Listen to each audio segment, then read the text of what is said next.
The great modern philosopher Jürgen Habermas. I want to just remind you how we got here. I think, along with every other Jewish leader, is trying to understand what has happened, especially as it interfaces with the Jewish people. By the way, I think leaders all over America are dealing with this. From what I've seen on YouTube, it's also happening in churches. But the question is, what has happened on college campuses, which is paid for by the taxpayers, that we suddenly realize that an ideology has taken hold, what seems to be a natural habitat for so-called anti-imperialism, anti-Zionism, anti-colonialism. I say so for because I doubt the validity of these terms completely regarding today's world. Certainly neo-Marxist. So embedded in it is a hatred of the United States, which has been going on in the left since the 1950s. Hatred of Israel seen as a colonial, imperialist, Zionist country. And then a recrudescent anti-Semitism, however, not in its old home, the hard right, but rather in its new home, what I'll call the radical left. I mean, we are so perplexed and don't know what's happening and don't know how to respond to this. Again, I've heard other rabbis say, just as I'm saying, we've miseducated our youth. I'm saying we've been asleep at the wheel. We've given our college institutions to this neo-Marxist, so critical theory group of professors. They teach something which is antithetical, not just to the United States, but antithetical to our deepest values. Meaning, we Americans are paying for it, and they not only hate America, but they hate the values upon which the United States is founded, in addition to that, hating the only democratic state in the Middle East, fully democratic. So people say, you want to replace Israel, the only fully democratic state in the Middle East, the only place where actually Arabs are guaranteed complete civil rights, the only place is in Israel. And they say, yes, we'd rather destroy Israel and wipe out a liberal regime that guarantees human rights and replace it with a despotic, tyrannic, brutal Hamas leadership. Now, for a person committed to the values of liberalism, this is just incomprehensible kind of a thought. In thinking about this, as you know, in my trying to understand it, I've taught people about Eric Hoffer's The Allure of Mass Movements. There's a lot to consider there. And also this idea of critical theory, which comes out of Marxism, that people just know nothing about it because there is no reason to know anything about it until you realize your children are studying it at most colleges. Consciously or not, so-called critical studies movement has permeated just about every area in the humanities and social sciences. So I want to remind you very briefly what this is, and then go to what I think is the greatest and most profound, philosophically true response is Jürgen Habermas, and his thought very much aligns with certain features of Jewish thought, which I think are some of the most important features of Jewish thought. So first of all, just a little bit of background. Critical theory, study of the structures of society. It's a kind of a sociology. Meaning when you look at things around you, you ask yourself, what is the structure of how things are working? Now, Marx proposes that what we see around us, the structure of society, is actually composed of a ruling elite, a ruling class, and the working or the oppressed class. But then we come up with systems of thinking that justify this oppressive regime, and we don't even know we're in it. So Marx has the idea that our consciousness is rooted in our participation in this class structure. So if you're in the ruling elite, you don't think of yourself as an oppressor, but you will think like an oppressor, which Marx conveniently defines for us. I mean, this is another, my poking at Marxianism is that they'll tell me that whatever I think, putting in today's terms, I'm thinking in terms of systemic racism and oppressing people of color. No matter what I think, that's what's going on in me subconsciously. It's a kind of a psychoanalytic Marxism, meaning they've been able to penetrate the chambers of my heart and know what really motivates me as a human being. And then they say the society is systemically rotted with this kind of unconscious thinking, which doesn't really come out of any thinking. It comes out of class structure. I'm not giving full treatment of Marxian thought, but this idea that the way we see the world comes out of our class, out of our race. Of course, there's something true to that. There are many things that inform how we see the world. But notice, if race and class were dominant, let's say I'm middle upper class, and let's say I'm white, then all middle upper class white males would think the same way. That would be the logic. And of course, they don't. Now, if you were to say that white males don't all think the same way, the response would be, that's exactly what white supremacist thought would say. And it's very clever. It's completely irrational. Has no logic to it, but is part of the idea, and it's not now a ruling elite, I'm going to call it an intellectual elite, has decided, somehow has escaped the trap. They've gone out of Plato's cave. They're not part of the ruling elite. They're not part of the working class. They're outside of it and able to watch what's happening. In effect saying, we are not at all, our thinking is not at all rooted in our interest, in our race, in our class. We can see everything. So I said before that Marxism is a kind of religious gnosis, a Gnosis. And what do we mean by gnosis? In ancient times, the Gnostics were people who had special knowledge about the inner workings of the universe. Nothing was what it seemed. There's another aspect of Gnosticism, which is the world is rotten. The world is corrupt. So try to imagine a person is able to stand outside the world, see all the horrible machinations and structures of the world, realize that it's evil and corrupt, but they themselves are not evil and corrupt because they have gnosis. They have this knowledge that can see it, and then they can, as it were, try to teach that knowledge. And what we have now, of course, not teaching a knowledge, I think guilting people into an ideology. And by the way, if I were to say to a person that there seems to be, if knowledge is shaped by human interest, that's, by the way, one of the names of Habermas's books, Knowledge and Human Interest. So he grants, sometimes the way we know things has to do with our interest, meaning what we want to happen. And certainly, one can see things in one's race, one's social class, one's gender, and so forth, and therefore what you know about the world and what you want of the world will be shaped by that. I don't think it determines it. I think it has an effect. So if I were to say, for example, to a black person who's behind or who supports critical race theory, and I say, well, it seems to benefit your interest, this would be a terrible violation. This would be a statement of horrible evil that I, a person infected with thinking of a white supremacist, dare imagine that a black person who supports critical race theory might be operating on their interest. Notable thing for me is the idea that we are shaped, our interests are shaped by certain things such as race, class, gender. Everybody but the critical theory group. They are the Gnostics, and they are the ones who are privileged with a special, unique knowledge on how things on how things operate. So one of my main complaints, my main critiques of neo-Marxian thought, critical theory, critical race theory is you can't object to it, because if you object to it, you are accused of just acting like the thinking of the ruling elite oppressing the marginalized and the weak. Now, as I studied, I think to myself, this is a very clever game.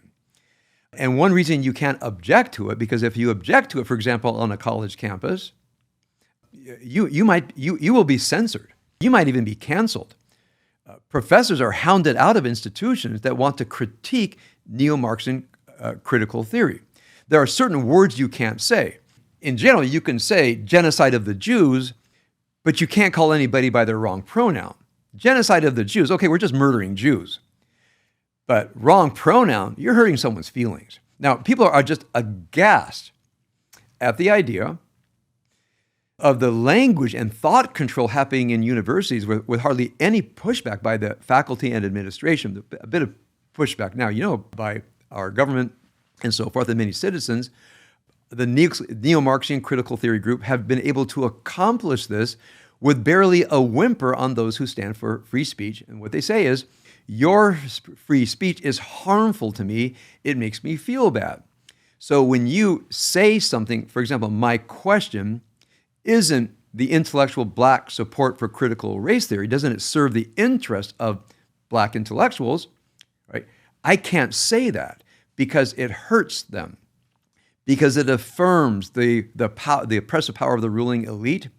And it's like the limits of free speech, which is shouting fire in a crowded theater. Why can't you shout fire in a crowded theater? Because there will be mass running for the exits. People will trample each other and get hurt and killed. What the other side said is, when you say that, I feel trampled. I feel like you're killing me, so you can't say that. And of course, universities have somewhat lined up on this. I think it's preposterous. I think it's truly an ideological kind of a sickness. I've had to keep that to myself, mostly because nothing I can do with this thought, and I'd rather talk about the inner life and spirituality. But now this all seems the most important thing we can talk about. Now, what about Jürgen Habermas? Habermas actually comes out of the critical theory, and as he's watching it, he realizes that this understanding that the world is rooted in oppressor and oppressed, and consciousness is infected, as it were, by where you are on the class structure, and there's only moral regard for the so-called working class. So all morals are based in the interest of the working class and the so-called ruling elite. They actually don't have a moral claim to hardly anything. Habermas is an independent thinker. I mean, by the way, Habermas was born in 1929. He's seen World War II. He comes out of it. He sees the ravages of Nazism and communism, especially the grip of ideology. And he sees all ideology as a horrible force. And what we see on the campuses today is ideology. And he asks, what is the response to ideology? So I want to just share with you a few things about Habermas. I want to go to what I will call his critique of society, and then we'll talk about his critique of ideology. He does not like what he calls we're going to call it the corporatization of the democratic state. I want to just give you two tiny examples. What does it mean for something to be corporate? It means a kind of a rationalization. Now, it doesn't mean, that's not what rationalize means. It doesn't mean what be rational means. It's a term of art in sociology that some institution is only run by rules that seem to be rational, and therefore the public interface with the institution, for example, your bank, city hall, etc., you might have a perfectly moral and reasonable point to make. And people say, don't go fight City Hall. You can't fight City Hall. You can't fight an institution, certainly a corporation, but even a public institution that's been, as it were, corporatized, because once it rationally makes sense, the public has no appeal. Now, you have probably experienced this many times. You might go to, let's say, some corporation, and you have a point. There's been some slippage in the way they treat you. Now, some say the customer is always right. I actually don't think that to be true. I've seen some horrible examples of that. But sometimes I'll be on phone with the person. They'll say, hey, this is the rules. This is the way it is. They have their guidebook in front of them. And I'm sorry, I just can't help you. I have the rules in front of me. Of course, I go up level by level by level by level. I get to a manager. And it's the manager where oftentimes there's actually a human being that I'm talking to. Meaning it's back to one human being talking to another human being, and the rationality of the system is not the most important thing, but sometimes things like fairness. In the corporate mind, this applies both to public corporations and private corporations, the corporate mind is fully rationalized and therefore always loses some of its humanity. The funniest scene of this, image of this that I recall, I just recently have been rereading Catch-22. I don't know if there are still Joseph Heller fans out there, Catch-22. There's a scene in which Yossarian looks up at the sky and he sees their own bomber group bombing the base. They're taking off from the base, come back, bomb, and go back down. And Yossarian, the entire base, does not understand what's happening. He finds out that his friend Milo Minderbinder, who thinks in utterly rational ways, has apparently gone to the Germans and said, how much does it cost you to bomb our base? Your bombs, your planes, everything, just give me a number. Let's say they tell him $1 million Deutschmark to bomb your base one day. He says, I'll tell you what, I'll do it for 900,000 Deutschmark. And they, how? He says, it doesn't matter. You just observe that your base is going to get bombed, and I'll cut 10%. Milo Minderbinder goes back to his base. He tells all the pilots, he says, what would I have to pay you guys to go up and bomb the base and go back? And he negotiates a price with everybody. He takes a hefty profit. The base, they take off, they bomb the base and they land. And Yossarian says, how are you doing this? He says, I found out what it cost the Germans and I offered them less than I paid the pilot, so I made a profit. So there's no patriotism. There's no moral dilemma for Milo Minderbinder. He just has a rational understanding. And I thought that scene is an incredible satirical anecdote of what we will call the corporate capitalist rational mind. Nothing matters but efficiency and making a profit, which is many people's critique of capitalism. Capitalism is not making a profit. Capitalism is not greed. It's a structure of society where the drive for capital, not even greed, let's say a reasonable drive for capital, goes over all other human interests, including moral regard for other human beings. Now, what Habermas noted is, what is the worst example of corporate capitalism in his day is the Soviet Union. The Soviet Union created a corporate society, rational from a communist perspective. The people had no appeal. Its ultimate goal was to create some degree of wealth for the Soviet Union so they could feed their society and fund their armies. It was so inefficient that their economy was constantly breaking down. But when you build social institutions under a tyranny, whether it's a welfare institution, government institution, a business institution, run from the top down, purely rationalized, the human disappears. So even in the so-called welfare state, our saying we do care about the weak, we care about the marginalized, once it's corporatized, once it's, as it were, lived by rational principle, the human disappears because the goal of the institution is live by the rules. So I know people who have worked for these places and they quit because they say, we care more about the rules than actually helping people. Sometimes we have a case where we really can help another person, but the rules say this. And you take it to the manager, and the manager says, look, these are the rules. I can't go outside the rules. Person says, well, the rules don't apply here. We have a person in need. It doesn't fit exactly in the rules. Can we make an exception here? And what oftentimes happens is the job of the so-called welfare agency is not to provide welfare, but rather to live within the structure of an institution that has been rationalized, meaning it's figured out its rules and procedures, and the main job of the employees is follow the rules. If you say, but why are we here? The answer will be, you don't get to ask that question. The people at the very top get to ask why we're here. Our job is to follow the rules. Now, this does come out of critical theory. So there is something to critical theory as it critiques how institutions operate, that when institutions become, quote unquote, fully rationalized, whether it's a government institution, a non-government institution, the humanity is taken out. We'll go a step further. And now this is Habermas's critique of democracy, because he comes out of that and says, I am still 100% fully supportive of the liberal state. It's better than anything else. But one problem in the liberal state is even in something we'll call the government, representative democracy, how do we operate? We operate by representation, debate between representational groups, and then voting. Now, that sounds great, doesn't it? We're all used to that. So Habermas says, where does talking to each other come in? Because usually what happens is we vote for our representative. They have a platform. They go to Congress, City Hall, wherever. There's some other group, and they argue with each other. The representative says, I've been elected to represent the interests of my constituency.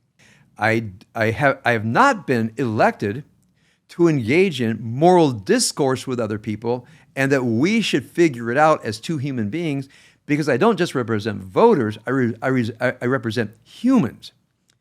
And humans are complex. And sometimes human beings don't have all the facts. But you see what typically happens is the representative has to please the voters, and sometimes, I know this will astonish you, lie to the voters, present issues in biased ways to rile up the voters. So sometimes a person shows with me a platform, I said, that's not exactly accurate. And what I realize is the representative has to preach this so that the voters will be mobilized to vote. If a representative says anything nuanced, they might not get through the primaries. They might not rally up the troops to show up on election day. So one of the tragedies of representative democracy, they're representing the interests of the voters, but the voters sometimes don't know what's really in their interest. They haven't heard the humanity of the other side, because that's not what representative democracy has become. It's become taking stands, dehumanizing the other side, reducing platforms to slogans, and battling out at the ballot box. And the idea that we should actually talk and listen is a victim of what he would call the rationalization of representative democracy. And I think this is where he carries best of critical theory over to the critique of the liberal state.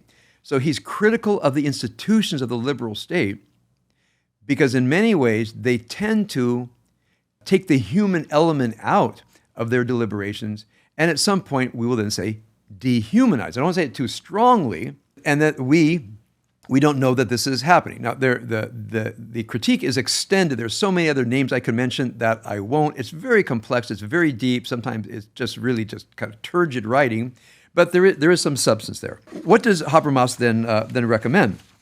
Habermas then, towards the latter part of his philosophy, he comes with an idea that when I first read it, I was astonished because it's so Jewish and so Talmudic.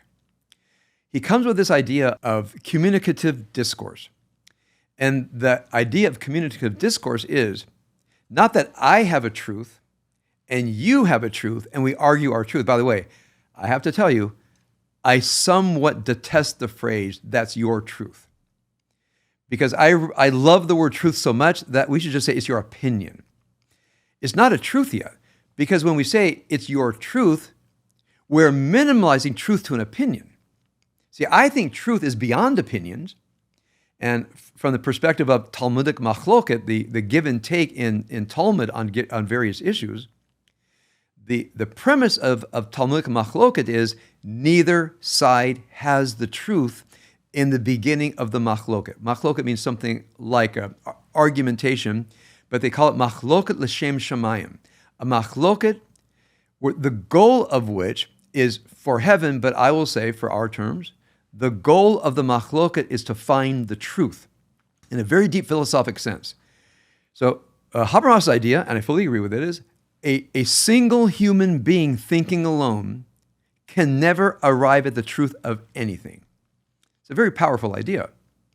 A human being thinking alone can never arrive at the truth of anything because you actually need the point of view of another human being and the way that they've thought it through and enter into what he calls discourse or communicative discourse. And this communicative discourse has to be rooted in dignity, value of the other human being, and a shared world of value. What is that shared world of value? The shared world of value of the liberal state. And he's very emphatic about this. He says, we don't know fully what these values mean. We don't know fully what these principles are. We can say it, but they're up for discourse. So when I say the natural law, natural rights, moral realism, rooted in human dignity, etc., the value of human life, that's a metaphysical idea that we're trying to name. It's like trying to name poetry with prose, but we all have a sense of it, meaning if we engage in discussion with another person and you say, are we discussing the sanctity of the human being? Are we discussing human rights? Do our moral questions really have answers? Then it's worth talking. If a person says, no, all of our thoughts are simply expressions of our social, racial, gender, class, they actually have no reference to any moral reality. It's just what we happen to think determined by our class. And I would say, well, then it's not worth talking because I just reject that entirely. So Habermas says, remember, he's very embedded in critical theory. A human being can transcend their gender. They can transcend their class. They can transcend any other kind of identity and engage in something is called reasoning. And reasoning, in a sense, is, first of all, required. Now, this is my terminology because I read how you distinguish between rational and being reasonable. Now, if you read this, you won't hear what I'm saying. You might find it somewhere, but everybody disagrees on what these words mean. So here's what I mean. By a rational person, I mean a person who's fully thought out what they think, can say it precisely, and has as much empirical data to back it up. Now, it might be observational data. It might be statistics that you read. Oftentimes when I counsel couples, the data we need is what happened, the so-called police report. So a person comes in and says, my wife's a horrible person, my husband is such a jerk, I will always say, what happened? Then, of course, they each gives me their knowledge as human interest. I mean, what I know is my interest that I'm blaming my spouse. Just think about this for a moment. I'm taking your Habermas thought, bring it down to a counseling session. A person knows, their recollection is, the spouse is to blame. The spouse is not okay. The spouse is transgressive. That's their knowledge. And their interest is somebody else is at fault for what happened. That's called their interest is, I'm innocent, they're guilty, let's talk. Oftentimes the other person has the exact same point of view.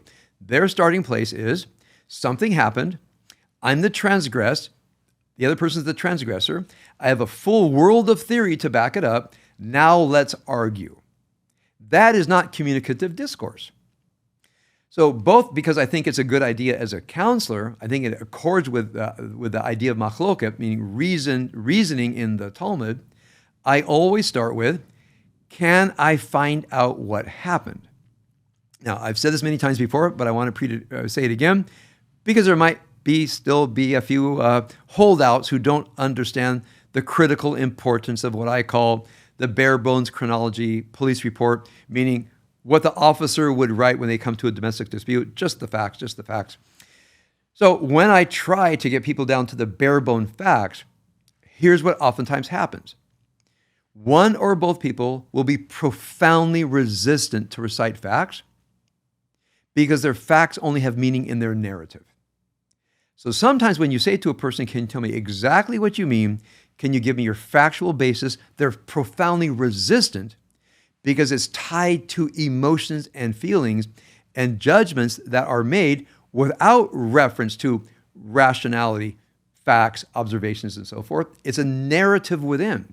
So another big problem I have with what's happening in campuses, they're rooted in narratives, not in history. Now, there are narratives, clearly created from history, but when I talk to people, just a sublime ignorance of what actually happened that anybody can find out. So now try to imagine, I'm bringing this to counseling, that you start with, I don't know what happened. Start there. This is called epistemological humility. I feel a lot of feelings. I have very, very deep judgments about things. However, I'm not a Gnostic. I don't have mystical access to the truth of things, especially the interior lives of other people. And therefore, I'm going to come into this with some epistemological humility because I want to engage with another human being.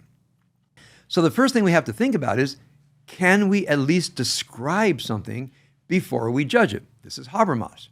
We have to engage in a kind of a communicative discourse that's filled with respect for the inner life and the moral stance of the other human being. Now think how we usually think it.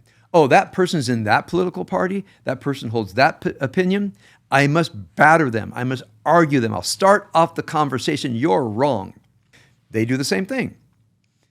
Habermas sees this as a tragedy, as do I. Because part of the tragedy is we have two human beings here, and our humanity goes far deeper than a political thought I may have arrived at, even if I'm wrong. Even if I'm wrong, I'm still a human being. So if I meet somebody who I think is wrong, I'll still treat them like a human being, not just a representation of a thought system that I might detest. You're still a human being. Make a case. I always say to people, okay, you have that thought, make a case. They make their case, I'm respectful. This is, according to good communication theory, I repeat what I have heard, and then I say, may I offer a few points? Some will be data that I know, and some will be, coherent theories, meaning how data is applied to theory. And sometimes I will suggest things, and people will say, I never thought about that. You have a point there. So communicative discourse is not that I represent my thoughts, you represent your thoughts, and our only option is to argue. Rather, I'm representing my humanity, you're representing your humanity. We all live in our interiority of how we understand things, but there's something called reasoning, which is inherent to morals. Let me just make that case very clear because it's not obvious to everybody. You see, if you think of morality as a legal rule, as a law, as a standard, when you have disembodied laws and standards, which means they're not actually referring to a case, they may be derived from cases, they rule cases, but it's not yet a case. For example, when I did my bit of law school, we had a very fun example that the law professor gave us. And there's a sign that says, no sleeping in the subway, which means on the subway platform. You can't lie on a bench and go to sleep. So here's the example. Person comes down to the subway, sets up a little couch, a little lamp, a bed, a pillow, and is reading, as it were, the person is reading themselves to sleep. But are they asleep? No. Another person is waiting for the train, they've dozed off. Okay? Who gets the ticket? The person going to bed or the person who dozes off waiting for their train? Well, clearly the person who fell asleep. So the problem with the law, no sleeping in the subway, if the police officer is purely enforcing the rationalized legal system, then you arrest the person who dozed off. So now we're going to take out of that theoretically humorous example and realize that you might have a law, but law has to be reasoned to apply to a given situation. Now, it doesn't occur to most people that if we have a first principle, a first moral principle of human dignity, human rights, better to answer moral questions, hold that to be true, reasoning is required to bring it to cases. Therefore, there's no application of morality without reasoning. If you're going to say, I have a moral rule, here's the moral case, and you jump to the case with the decision, but you don't provide the person any of the connective tissue, people have no way of knowing whether you have correctly applied the moral rule. Now, other people say, well, I've heard that's too in your head, you're being too rational, where's your heart? So I have a heart. I really have a heart. I really care for people. But if you're going to be invoking a moral rule, I need you to provide me with the connective tissue, the connective reasoning tissue behind a moral rule that I think is true and godly and should rule the universe down to this case. So, again, I'm very much in favor of this, but it's hard to find philosophers who care about democracy and human rights and freedom to then valorize communicative discourse and valorize that reasoning is just about the only way we can talk to other people about moral and political things. Now, there are other ways to talk to people. You can talk about your feelings, you can talk about the movie, you can talk about sunspots. There's a lot of things you can talk about. But if we're going to discuss something that matters on the moral and political dimension, says Habermas, we have to be able to reason with each other because we're not just sharing opinions, so-called your truth, we're talking about the truth that can only appear in communicative discourse between two people who believe that there is a higher truth that's operating here and believe that no single person, political party, or any organization of human beings has the truth. The truth emerges in rational human beings reasoning with each other. Truth emerges from rational human beings reasoning with each other. Therefore, to tell me I can't reason because I'm a white male living in this society that's permeated with this thing called systemic racism, therefore, my thinking is invalidated before I say a word, I think it's ridiculous, I think it's preposterous, I think it's insulting. That's why Habermas is not in this group. They actually broke with him. When Habermas would not go down that road in the 1960s of where critical theory has ended today, he wanted a different road. Many people call him an American pragmatist. And if you look at the influence of Habermas, he's a brilliant, thoroughly read person who's lived a long life. Every philosopher that I respect is on the page of who has influenced Habermas. So it comes down to us. First of all, just 3 last comments. This idea of Habermas is so deeply reflected in Talmudic discourse, it's almost uncanny. I'm not going to say that he studied Talmud, because I think the moral ideas are the foundations of Talmudic discourse. These are universal ideas. They're not just Talmudic ideas, they're reflected in the Talmud. So a person independently can come to these ideas.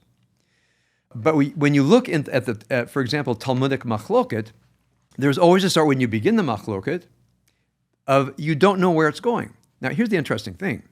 The authors of the machloket, they knew where it was going because they edited it. The brilliance of whoever put the Talmud together is stupefying. To take 2 positions, one rabbi who lived in the 3rd century in the land of Israel, another who lived in the 4th century in Babylonia, look at all their legal views in the Talmud and construct a legal view, and then put them into a machloket and create a poetic dance between 2 people who never met each other, never knew each other, but it's really representatives of 2 kinds of thought, and there are legal theories in the Talmud, and the editors put them in opposition to each other so we, the reader, could enjoy this beautiful poetic dance of 2 schools of thought engaging with each other, and it is really kind of dramatic.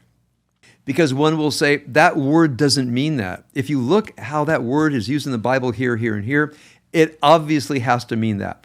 That's actually not right, because the verse that you quoted to tell us what that word means, we use that verse for another word, and you can't use the same verse for the same word in 2 different places, 2 different meanings. There's a limitation on what words can mean, especially if I'm going to apply the word here. Take the word and apply it here, I then can't unapply it and put it here, if I stick with this application here. It's a way of logical discourse. And by the way, when you get a book on the logical discourse of the Talmud and breaking down Talmudic arguments, it's brilliant to read a Talmudic discourse called the Sugya. It's even more brilliant when people stood back and said, here are their tropes, here are their maneuvers. And you realize it's a very sophisticated game in the best sense, meaning they're engaged in a kind of a ritual, and the outcome does not seem to be predictable when you start. Now, because I've read some passages before, I know where it ends, but it's always dramatic. And one other thing, many Talmudic machlokot end with aporia. We don't know what the answer is. So some people read the Talmud and say, I thought this was the book of law. How can you end a machloket? One to the other, these vast arrays of demonstrations and proofs that are refuted and proposed, and it end with, we don't know, teko, let it stand. What kind of law book is that? And the answer is, it's not a law book. It's a book on how to think. It's a book on how to think properly and engage with other people. So I'll end with this very famous statement about the Talmud, and then you probably know what's coming next. There is a statement in Tractate Eruvin, if I'm not mistaken, around page 13b, where they're reflecting on this process that I'm sharing with you. Machloket, machloket, machloket, machloket. I find it beautiful, poetic, dramatic. Other people's like, can you just tell us what to think?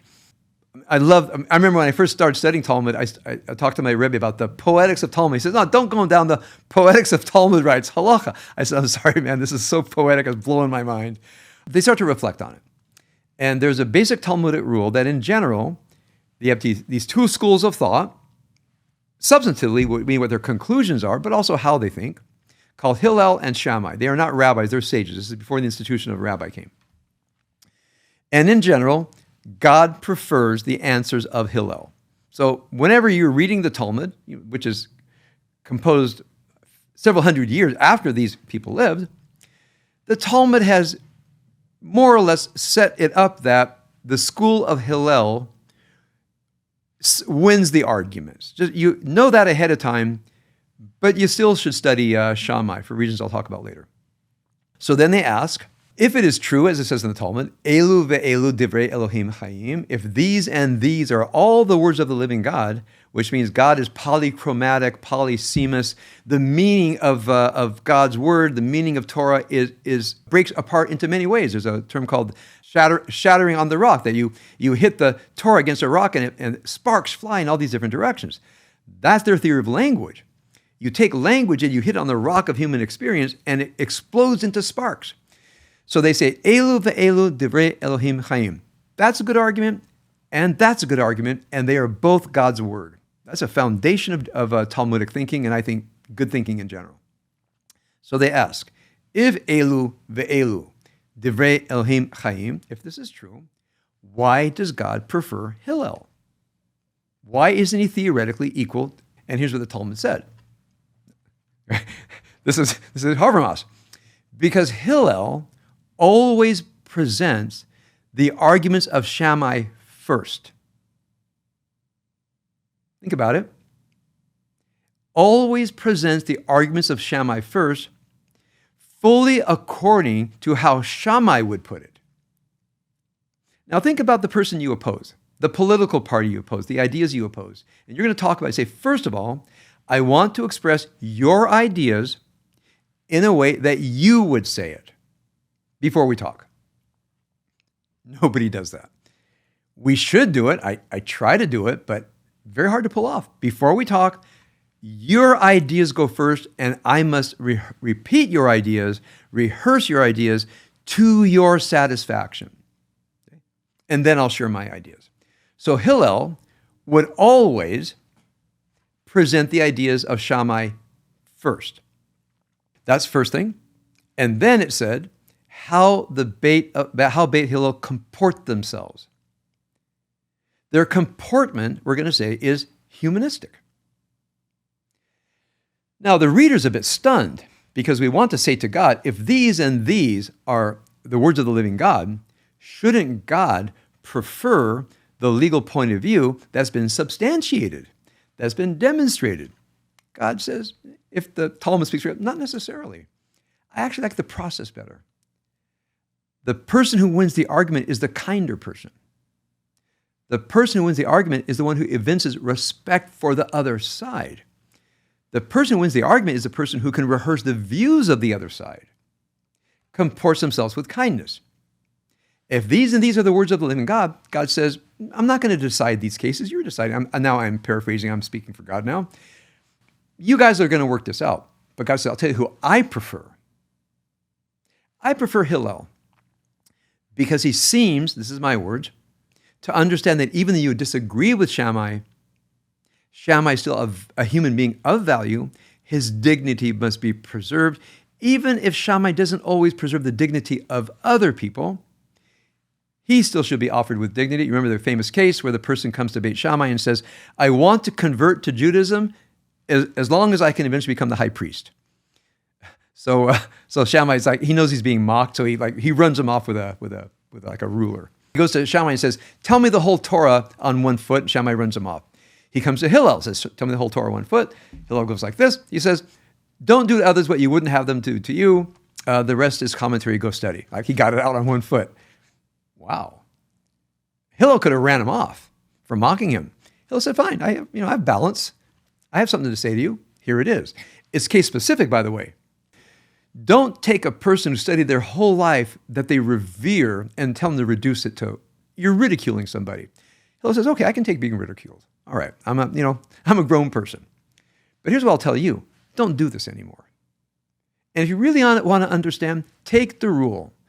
Don't do to others what you wouldn't have done to you, and go study that. Come back to me and we can talk. I mean, it's brilliant. People quote it, but it's actually in case. It gives you a great example of what I'll call the Hillel point of view, I think the Talmudic point of view, and interestingly, the point of view of Jürgen Habermas. All right, so for those of you who have asked me, can I give as simple as I can to take someone who's written volumes of literature influenced by all the great philosophers of the modern era and concentrate it down to just a couple of things that I think are the most important? Thank you for the question. I've attempted to answer it, and I hope you're as inspired as I am. If not to read Habermas, but perhaps as a community to continue to engage in the thought of Jürgen Habermas, because if we are going to bring the fight to the ideologues who are poisoning the minds of our children, we have to bring something that can compete and actually that is going to win their hearts more than what they're teaching out there.